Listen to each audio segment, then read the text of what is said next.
It's my pleasure to welcome everyone to our honored guests, Pastor Juanaling and Laureta, members of the school board, led by the chairperson, Ma'am Pilar Masacarilla, Gwen Dastios, principal and her assistant, Ma'am Julia Antonio, and Ma'am Josephine M. Gagarin, to our loving parents, respected teachers, to my co-graduates, visitors and friends, a pleasant good morning. Today is a beautiful day because it is our 75th moving up ceremony. The theme for today's celebration night states Filipino Youth for the Stronger Future of the New Philippines.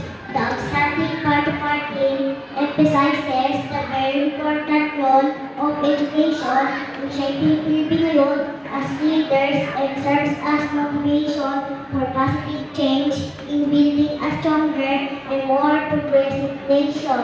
It is indeed a special moment for our batch 2024 to honor our great achievements and remarkable improvement both personally and academically. We also celebrate for the boundless potential that each day and every one of us possesses.